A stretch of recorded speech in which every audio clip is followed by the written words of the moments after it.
It's 1:58 in the morning. Your hands are shaking on the wheel, not from fear, from adrenaline. You just split two cars at 190 miles an hour, three wide, on the last lap of a race that started before some fans' bedtime and ended after their alarm clocks.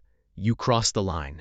Second place, a career night. Your spotter is screaming in your ear. Your team is losing their minds on pit road. And then, in the time it takes to read this sentence, it's gone. Not because you crashed, not because your engine blew, because 5 men in a review booth looked at 4 inches of asphalt and decided your best lap of the year never happened.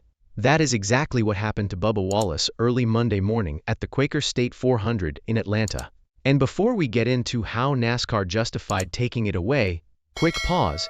If you're new here, this is NASCAR Voltage, and we're closing in on 500 subscribers. If breakdowns like this are the kind of racing content you actually want, hitting subscribe and dropping a like genuinely helps this channel grow. Your support matters more than you'd think in getting content like this made consistently. Now, back to the story. Second place on the scoreboard, 29th in the record book, same race, same car, same driver. That gap, 27 spots between what the crowd saw and what the official results say, is the entire story of this night. And buried underneath it is another detail worth sitting with for a second. Wallace's own boss at 23X Racing is the same man currently leading the 2026 championship standings. His name is Denny Hamlin, and before this night was over, he'd be publicly picking apart his own driver's biggest mistake of the season on his own podcast in front of a national audience.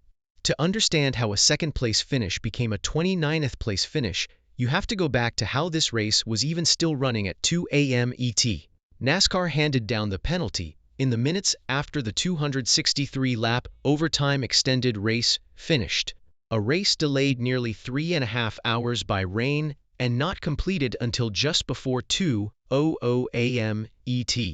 That delay pushed drivers, crews, and officials into a kind of exhaustion that doesn't usually factor into a 190 mph finish. But on this night, it did. Coming to the white flag, Wallace was running third, chasing race leader Ryan Blaney and Carson Hocevar. What happened next took less than 10 seconds. Wallace pushed Blaney into the lead entering turn 1. Then, as Blaney went high around Hocevar, Wallace dove to the inside on the backstretch, creating a 3-wide fight for the win. Somewhere inside that move, his car's left side tires dropped below the double yellow line painted around Atlanta's apron. Even after dipping below that line, Wallace stayed alongside Blaney and Hocevar through the final 2 turns before Christopher Bell's late charge helped send Blaney across the line first. For a few minutes, the running order on screen said, Bubba Wallace, PTWO. It read like the best result of his year. Then came the black flag. Atlanta's apron has a painted double yellow line that drivers are barred from using to advance their position. The rule exists for one reason only, to stop cars from treating the infield apron as a shortcut in a pack running nearly 190 miles per hour. It has nothing to do with style points or aggression. It is a straight geometry rule. Don't gain a spot by going below the line, or you lose the spot back. NASCAR's review found Wallace had gone from third to second in the process, triggering Rule 8.32 of the NASCAR rulebook. The penalty carried a brutal cost, a 27-point swing, dropping him to 13th in the standings, 298 points behind championship leader Denny Hamlin. What had been a career-feeling night on track became, on paper, one of the worst results of his season. Wallace didn't stay quiet about it. Speaking on camera minutes after the penalty was announced, he gave his own account of exactly what he was doing in that final corner. In his words, I stayed third, and I was all over the brakes to make sure I did not advance. He went further, narrowing the entire dispute down to one sentence. I did not advance my position. That single line is the crux of the whole controversy. The rule, as written, states that vehicles must race above the double yellow lines around the entire track, a strict, geometry-based reading with no exceptions for intent. Wallace's argument runs the opposite direction, that the rule is about advancing position, not simply touching the line, and that his own data shows him actively braking to avoid gaining a spot. NASCAR's review process doesn't measure what a driver was trying to do.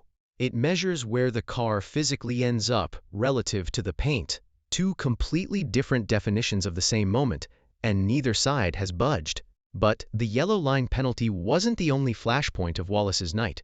Earlier in the race, during Stage 2, Ty Gibbs made contact with Wallace, dropping him out of 6th place and setting the tone for a frustrating run well before the yellow line call ever became an issue. After the checkered flag, Wallace and Gibbs crossed paths on pit road, and the conversation didn't stay calm for long. Describing the exchange afterward, Wallace said, "I said there's an opportunity to give, and you didn't." Gibbs offered his own version of events, framing his intentions differently. Approaching Wallace to explain himself, Gibbs said, "It seems like it didn't work out for him. I tried to help him out there at the end and push him to win." Two drivers, two very different memories of the same late race moments. And the numbers that came out of it were brutal on their own. Despite running near the front for much of the night and leading 11 laps, Wallace walked away with only 9 points from the entire race. 11 laps led, 9 points scored. That imbalance alone tells you how much the penalty cost him. If you're finding this breakdown useful, this is exactly the kind of story we dig into on NASCAR Voltage. Drop a comment with your own read on the call, and share it with another NASCAR fan who will want to weigh in too. The strangest layer of this entire story is where the analysis came from next. On his podcast, Actions Detrimental, Denny Hamlin, Wallace's own team co-owner, broke down the exact decision his driver made on the restart, before the yellow line incident even happened. Walking through Wallace's mindset in that moment, Hamlin said, "I'm going to go up there, take his run, and probably get hit by him." Then came his verdict on the move itself, delivered without hedging. "He went too far. Bubba shifted lanes. Sit with that for a second." The man who benefits every single time his own driver loses points because it widens his own championship lead is also the man publicly dissecting that driver's mistake on a podcast with a national audience. It is an unusual dynamic inside one organization, and Hamlin didn't shy away from it. Lay the two arguments side by side, and neither one fully collapses under scrutiny. The case for NASCAR: the line rule is applied identically every single time, regardless of intent, and that consistency is what keeps it credible. Officials ruled Wallace's position changed from 3rd to 2nd during the sequence. The scoring computer doesn't measure trying, it measures where the car ends up. Every driver in that field knew the rule going into the white flag lap, Wallace included. The case for Wallace: his own telemetry argument holds up on its face. He says the data shows him on the brakes, actively working to avoid gaining a spot. The chaos factor is real too. A race delayed 3.5 hours by rain, finishing near 2 a.m., is not a controlled environment for split-second geometry calls at 190 miles an hour.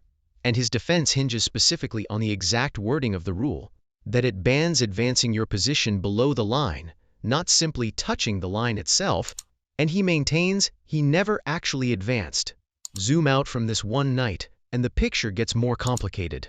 The 29th place finish continued a rough stretch for Wallace, who had finished outside the top 20 in 6 of his previous 9 races. That is not a one-race problem. That is a pattern building across most of the 2026 season. But it isn't a collapse either. Despite the setback, Wallace still sat 13th in the regular season standings, 55 points above the playoff cut line, though the Atlanta result alone cost him 22 points off that cushion. He is bruised, not buried.